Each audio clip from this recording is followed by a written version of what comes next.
You might think this was just another ordinary workday in the Senate, but no. What happened today will be talked about for a long time to come. In what was supposed to be a standard hearing on climate policy and the Green New Deal, the atmosphere took a sudden and dramatic turn when Rosie O'Donnell, seated as a guest progressive advocate and invited speaker, launched into a shocking personal attack.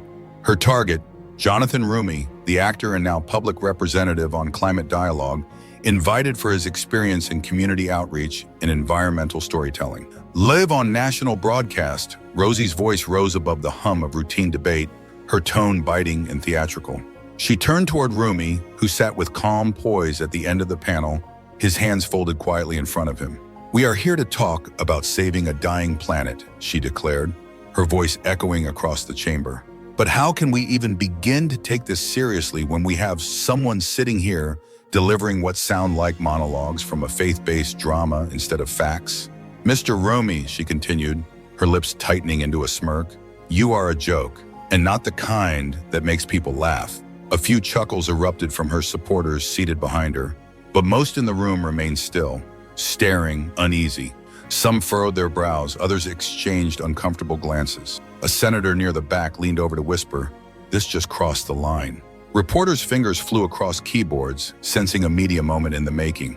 The camera zoomed in on Roumie's face. He did not blink. He met Rosie's glare with a quiet, almost serene expression, unmoved, unreadable. He didn't flinch, didn't scowl, didn't smile. It was the kind of silence that carried weight. But Rosie wasn't done.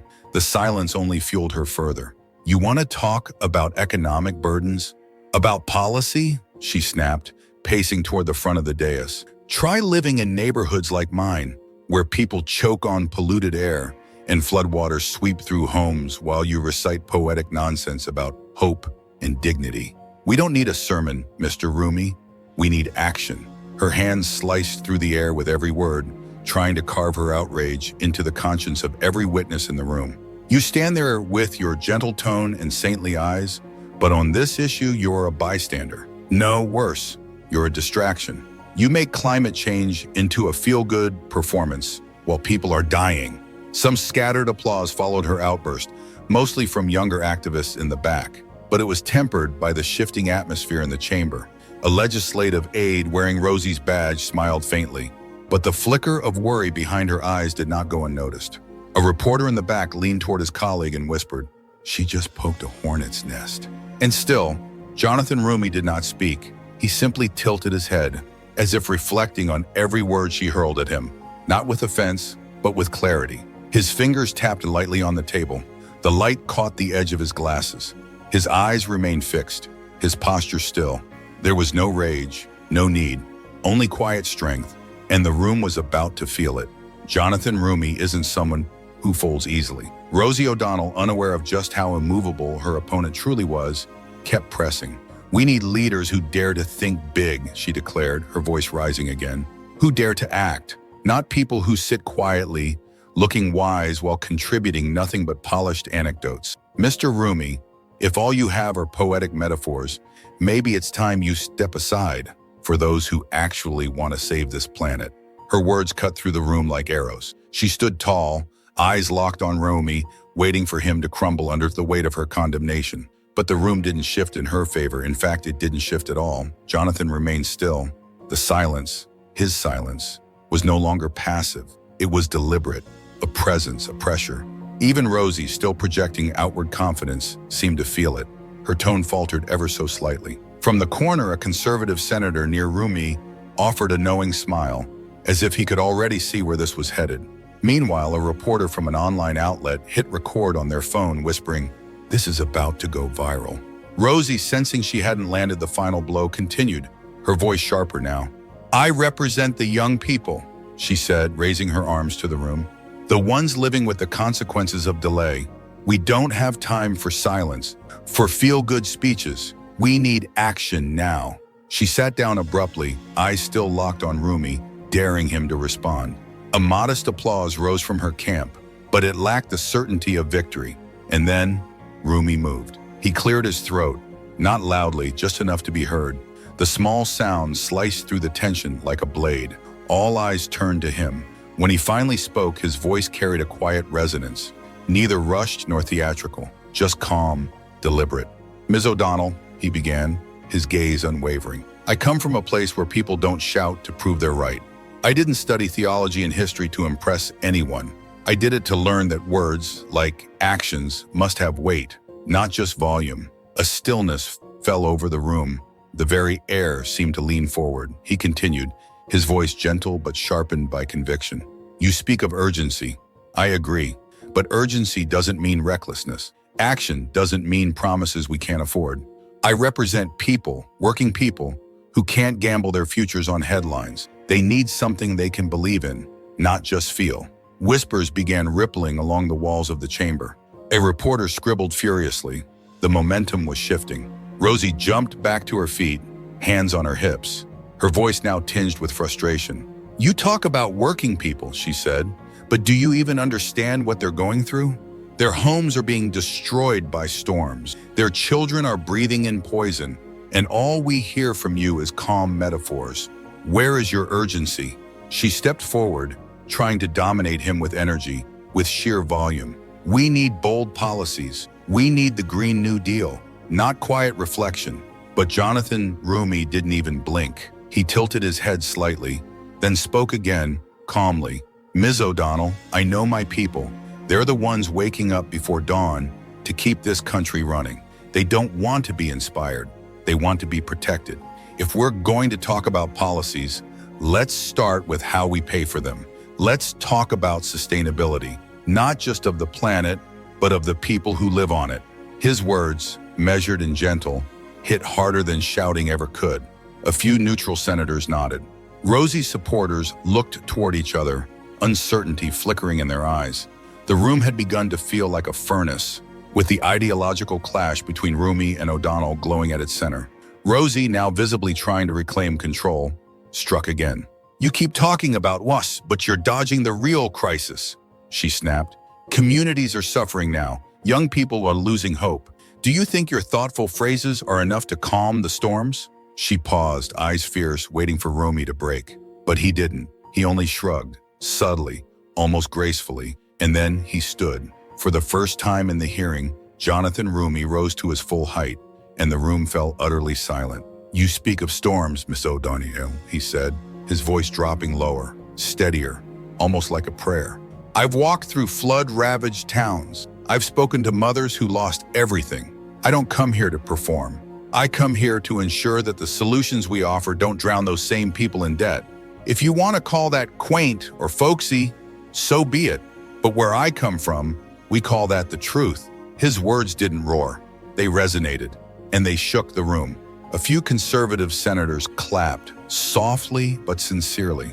Rosie O'Donnell, for the first time, remained still, her expression frozen somewhere between disbelief and reconsideration. A journalist in the back whispered, "He just turned the whole thing around," and the nation was only beginning to watch. His words landed like a blow, not loud, but deep enough to shake the room.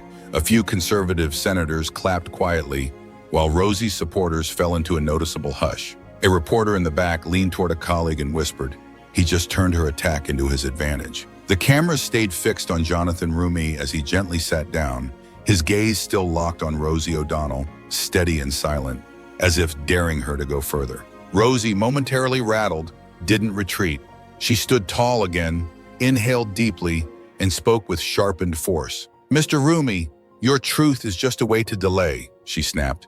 "The Green New Deal isn't a dream, it's a plan. If you can't keep up, then step aside for those of us who dare to act." She sat, her jaw tight, her eyes still locked on him as if to declare, "This isn't over." But Roumie's reaction was something altogether different, an almost otherworldly calm. A slight smile touched his lips, not smug, but deliberate. His eyes glinted with something subtler than mischief, confidence, depth, and the room could feel it. He hadn't yet played his final card. Reporters began typing faster. An aide to a neutral senator leaned over and whispered, "Roumie's playing the long game." The Senate hearing room now felt like a forge. Every word spoken ignited sparks. Rosie O'Donnell, aware that all eyes were on her, readjusted her stance and braced for her final offensive. This, she knew, was more than a policy debate. It was her opportunity to dominate the narrative. The cameras tracked her every movement like trained predators. In the back, journalists began sketching outlines of headlines that would soon flood social feeds. Rosie took a slow breath, her voice dropping but sharpening like a knife. "Mr. Roumie," she began again, her fingers tapping the edge of the podium. "You talk about working people, but do you actually hear them? When storms destroy the very towns you reference, when children breathe in poisoned air, do they need your gentle musings, or do they need a real plan?" She leaned forward slightly, eyes narrowing. "They don't need sacred phrases. They need the Green New Deal, not more hesitation, disguised with sentimental stories." She spat out the word sentimental with barbed sarcasm. Her eyes dug into him like accusations carved in stone. A few of her supporters clapped again, but it was weaker this time, quickly overtaken by the stillness of the room. One conservative senator near Roumie shook his head, visibly disturbed by the tone. Meanwhile, a young aide wearing Rosie's badge bit her lip, her face frozen between pride and concern. A seasoned reporter at the front scribbled in their notebook, underlining a single word: hesitation. The cameras lingered on Roumie, waiting for movement. A sign, a crack, a rebuttal. But he sat there, hands clasped, spine straight, his eyes gleaming softly, unbothered, anchored. And Rosie, fueled by the silence, pressed harder. She shifted to the side, her voice gaining theatrical weight, as if reaching the climax of a performance. "This is the 21st century, she declared, sweeping her arms upward. "We cannot let outdated thinking block the march of progress. You may represent tradition, Mr. Roumie, but you're turning your back on the very people crying out for a livable planet." Her words, impassioned and flaming, hit the air like fire arrows aimed straight at Roumie's composure. A few cheers came from the progressive bench, but others were restrained. A neutral senator near the center exhaled audibly, glancing between Rosie and Roumie as if unsure whether this had gone too far. In the back, a journalist with a tablet began outlining a piece titled, "When Passion Crosses the Line." Rosie, seizing the spotlight, pressed forward again. "I'm here for the people who suffer," she cried, her voice trembling, faintly with intensity. "For the communities that can't wait for soothing platitudes. If you won't act, Mr. Roumie, then let those of us with the courage to dream big do the work." And then, finally, Roumie moved. He raised a single eyebrow, a small, intentional gesture. But those watching closely recognized the signal. He was ready. He didn't rise.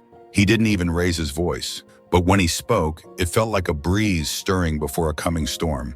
"Ms. O'Donnell," he said, each word a calm ripple in the heavy air, "I'm not here to debate who dreams louder. I'm here to ensure that dreams don't become burdens for the very people you claim to speak for." He leaned forward slightly, as if to close the distance without ever needing to shout. "You speak of storms. I've walked through them, through towns broken by wind and water.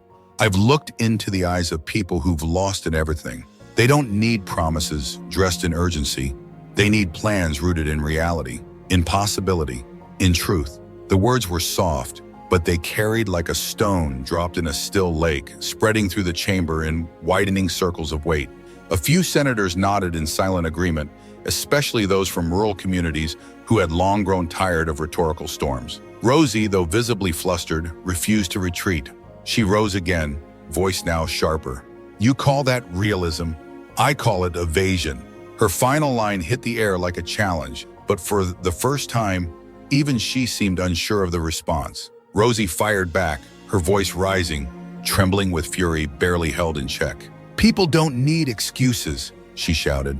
"They need us to act. Now, if you can't keep up with the times, Mr. Roumie, then don't stand in the way of those who can." She sat down abruptly, her gaze never leaving him, as if still claiming dominance, refusing to surrender her hold on the room. But Jonathan Roumie, unfazed, responded only with a faint smile. It wasn't smug. It was the kind of smile you see from someone who knows they're playing the long game. He leaned forward slightly, hands clasped, and when he spoke, his voice was steady, gentle, but edged with precision. "Miss O'Donnell," he said, calm and unwavering, "I'm not evading anything. I simply want to ensure that what we promise the people, we can deliver.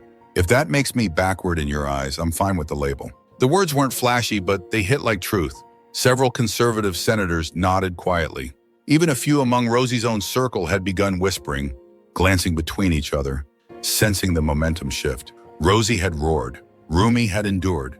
Now he was advancing. The room felt like an arena now, two figures at either end, the air between them drawn tight like a string stretched to its limit. A single word could snap it. Reporters, sensing the gravity of the moment, began sending their first draft stories to editors.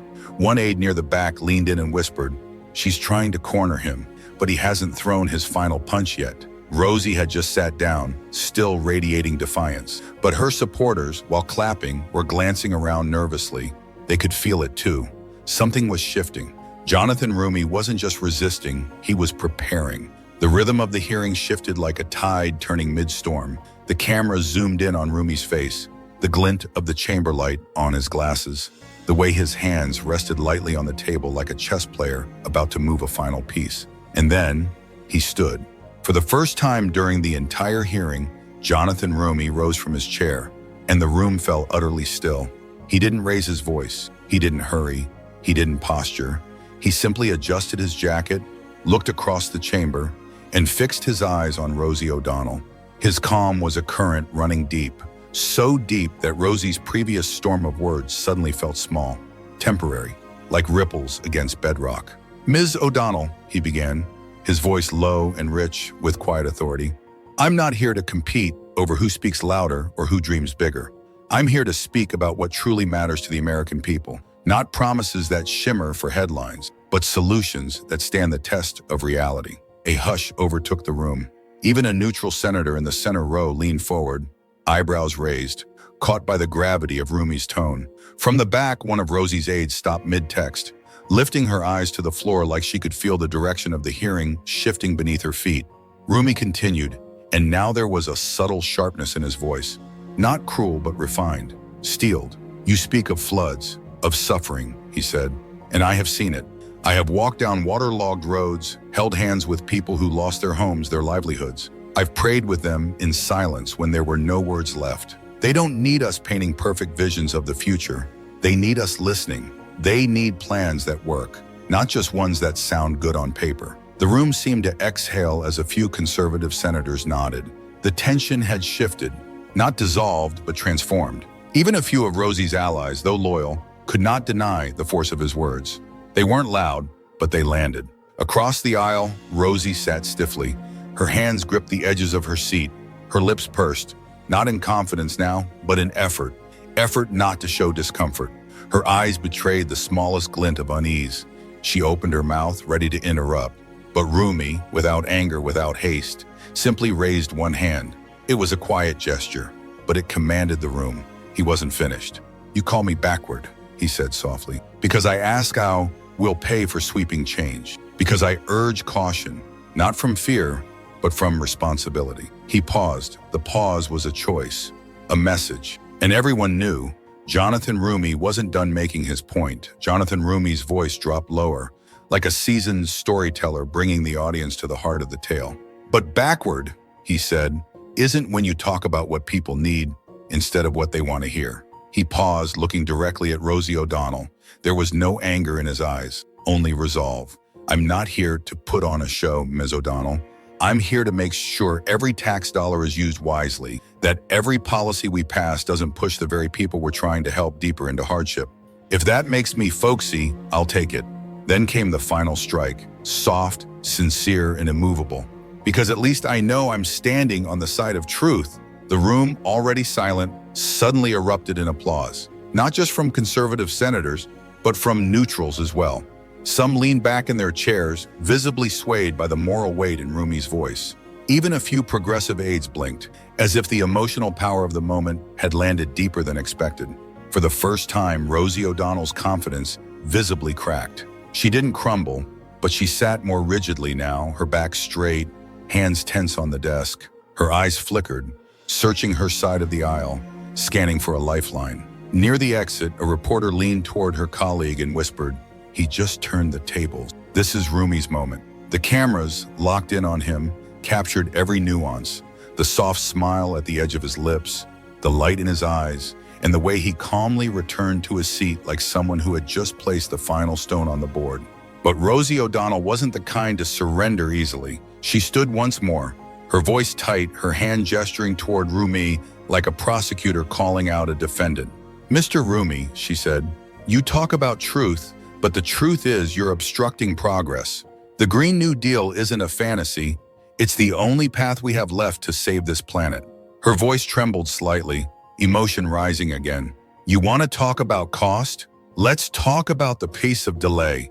It's measured in lives, millions of them. She stopped, letting her words hang in the air, but the silence that followed no longer favored her. Though still passionate, her voice no longer had the force it once did. Not in contrast to Roumie's calm precision. Not in a room that had begun shifting its emotional compass. Jonathan didn't rise this time. He merely tilted his head slightly, his gaze still calmly fixed on her. Then he spoke, his voice low and steady, with the quiet authority of someone who speaks only when they know the room will listen. "Ms. O'Donnell, Mom," he said, "I'm not obstructing progress. I'm simply asking for progress that doesn't leave working people behind." He let the sentence breathe. "If you call that delay, I call it responsibility."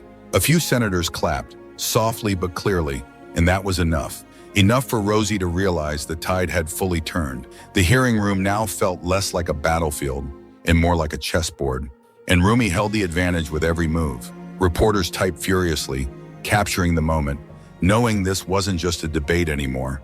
It was a defining exchange. One aide near the center whispered, "Roumie just taught the whole room a lesson." Rosie, though still holding her posture, didn't immediately respond.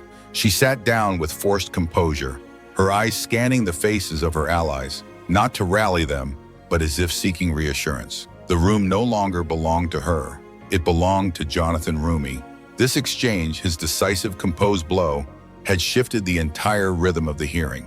A conservative senator leaned toward him, placing a hand gently on his shoulder. His eyes glowed with quiet approval. Meanwhile, Rosie, though still defiant in appearance, was beginning to understand. She had underestimated her opponent. The Senate chamber, once brimming with her fire, now felt like the silent aftermath of an earthquake. Still but forever changed. Roumie's words still echoed in the air, threading through the minds of everyone in the room. Across from him, Rosie tried to maintain her facade, but as her hands lightly trembled on the desk and her gaze flitted from one ally to the next, it was clear. The balance had shifted, not with fury, not with force, but with truth. The room stirred, not with loud applause, but with something deeper, reverent silence. It wrapped the chamber like a solemn acknowledgement that something had just shifted. The cameras, still and unblinking, captured every nuance. Jonathan Roumie's steady gaze, the faint flicker of unease now crossing Rosie O'Donnell's face. Reporters' pens raced across their notepads, realizing the hearing had just passed an irreversible threshold. A neutral senator in the middle row cleared their throats softly. It was a small sound, but it acted like a signal. Across the chamber, colleagues began to exchange glances. One silver-haired senator leaned towards an aide and murmured, "He just turned an attack into a lesson." Though whispered, the words spread quickly among the neutral ranks like sparks through dry grass, carrying a wave of tacit agreement. Nearby, a conservative senator placed a hand on Roumie's shoulder. His eyes gleamed as if to say, "You did what few thought possible." Meanwhile, Rosie's supporters, though loyal, had begun to whisper among themselves. Their faces, once certain, now wavered between disappointment and desperate resolve. Sensing the shift, Rosie O'Donnell stood once more. But this time, her voice lacked the steel it once had. She drew in a breath as if trying to gather whatever fire still lingered. "I must respect Mr. Roumie's views," she began. Her tone was quieter now, tinged with defiance, yes, but also with restraint. "But I'm here for those who are suffering. We can't delay any longer. I just hope you'll consider what the younger generation is demanding from us." The room remained still. Her words, while sincere, no longer carried the weight they had before. A few of her allies clapped out of respect, but the sound was thin, like a flame gasping for oxygen. A reporter seated near the corner jotted a single word in their notebook: "Delay," smiling faintly, knowing it wouldn't be enough to turn the tide. Jonathan Roumie did not speak, not right away. Instead, he gave a slight nod, subtle yet full of meaning, a gesture of acknowledgement, of grace. But his posture, his composure remained unshaken. He sat back down slowly, hands clasped again, his eyes still sharp, still steady, like a master strategist who had just completed his final move in a long, quiet game of chess. His silence didn't weaken his message, it deepened it. An aide to a neutral senator, standing near the chamber doors, leaned toward a colleague and whispered, "She tried." but Roumie won this round. The cameras, still trained on the room, captured the aftermath like a still life painting. The contrast between Rosie's exhausted resolve and Roumie's quiet strength painted a picture that no headline could distort. A progressive senator sitting beside Rosie gently touched her arm, their eyes soft. It was a gesture of support, but also a quiet admission. Even her side couldn't deny how the room now saw him. In the press row, a veteran journalist with graying hair began drafting their headline. Not for Rosie's fire, but for Roumie's poise.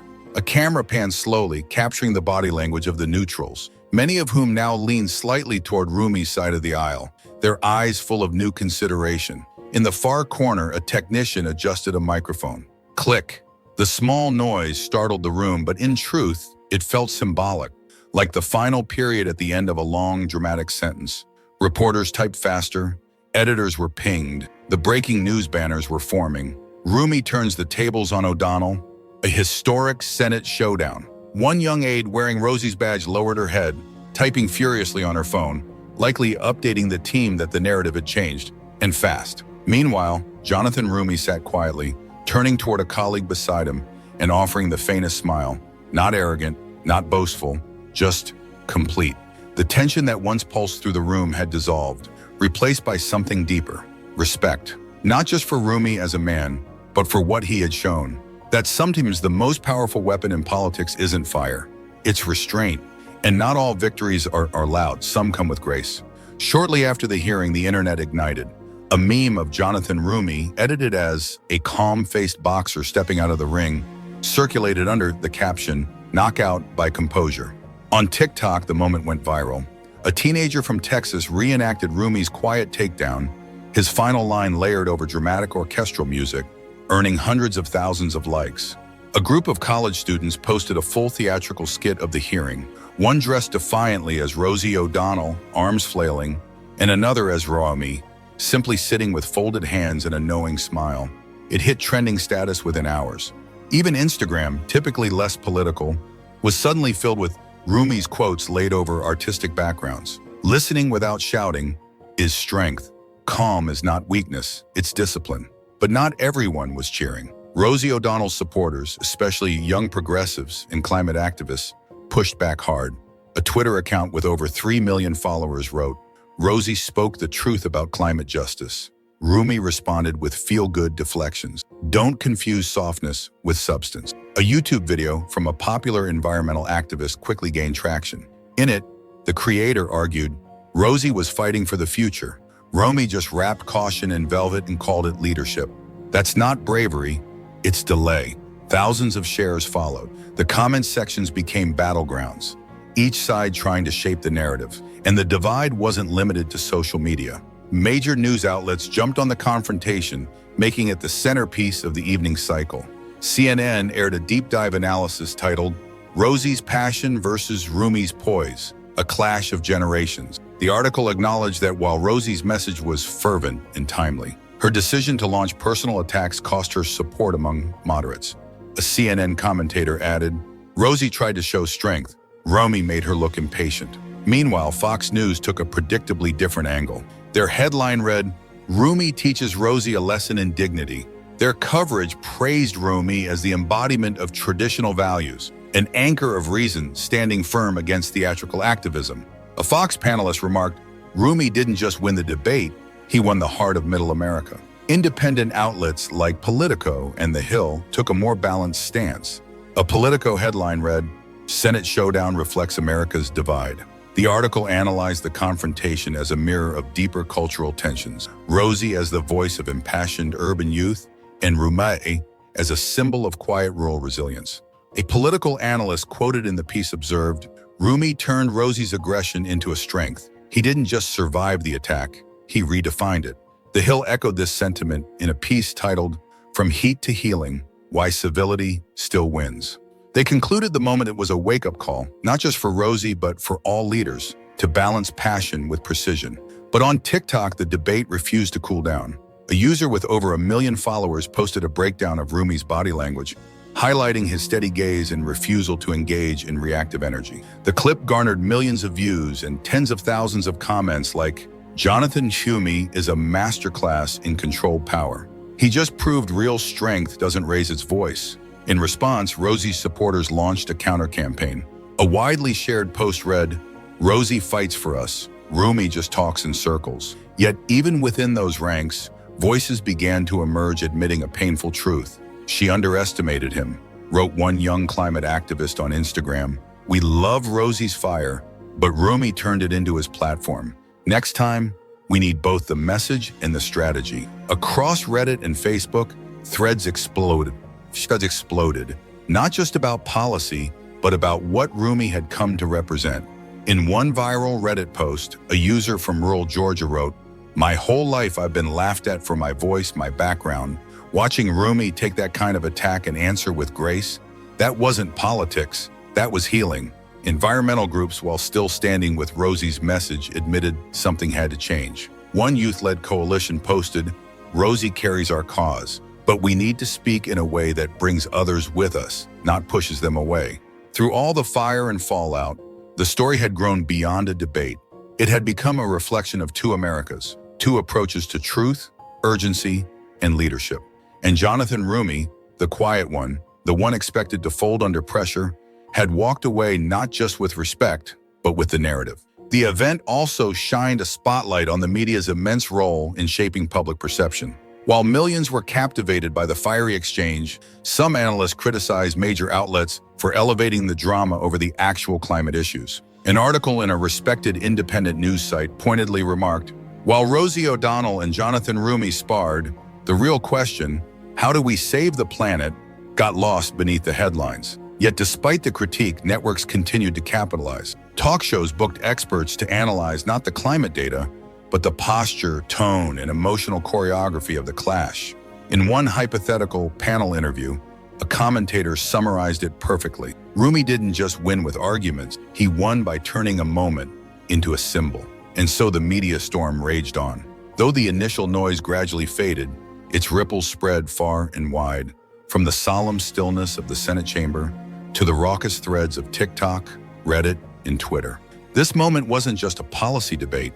It had become a mirror, reflecting the deep divisions, raw passions, and unspoken hopes of a nation still unsure of its direction.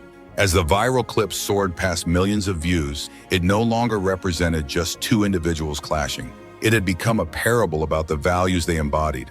And now, with the spotlight dimmed, what remains are lessons, not just for Rosie and Roumie, but for all who watched. This confrontation of Rosie's sharp-edged passion against Roumie's unshakable calm reminded America that politics isn't just a battle of ideas. It's also a battle of how those ideas are delivered. Rosie, with her blazing energy and righteous urgency, reminded everyone of the moral weight of action. But by calling Roumie a joke and mocking his calm demeanor, she lost crucial empathy from neutral observers. The personal became political, and the cost was felt. Roumie, by contrast, didn't just defend his dignity, he made it a platform. With patience and humility, he connected not with fury but with clarity, resonating with people long underestimated for their background, their faith, their restraint. In a fractured world, his response became a reminder that how we speak matters as much as what we say. A Reddit post that garnered thousands of upvotes summed it up perfectly. Rosie and Roumie both want good things, but the way they showed it changed how we saw them. It was a simple but profound truth. In politics, as in life, balance is everything.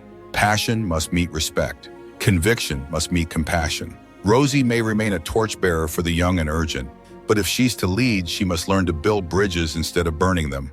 Roumie, with his quiet victories and stoic clarity, solidified an image, not of a man detached from change, but of someone determined that change must not come at the cost of the people it claims to serve. The story of this hearing, the clash between Rosie O'Donnell and Jonathan Roumie, offers a rare lens into the tensions defining modern America. Generations, regions, cultures, ideologies. Rosie, with fire in her voice and justice on her tongue, captured a generation's desire for urgency. But her mistake, mocking her opponent's manner instead of challenging his policy, allowed her strategy to unravel. Roumie, unbothered and focused, turned a personal insult into a principle, emerging not just unscathed, but elevated, and the world noticed. Amplified through hashtags and edits, memes, and montages, the hearing became a cultural phenomenon. not because of how loud it was, but because one man chose to respond with grace. And therein lies the greater lesson. In a society increasingly split by noise, outrage, and speed, it is respect, not reaction, that heals. It is listening, not shouting, that builds bridges. It is truth, calmly delivered, that moves us forward. Whether in a Senate hearing, a classroom, or a comment thread, we all have that choice. So thank you for following this extraordinary journey between Rosie and Roumie. Don't forget to subscribe for more powerful political stories, reflections, and the lessons that shape the world we live in. Until next time, keep watching, keep thinking, and keep listening.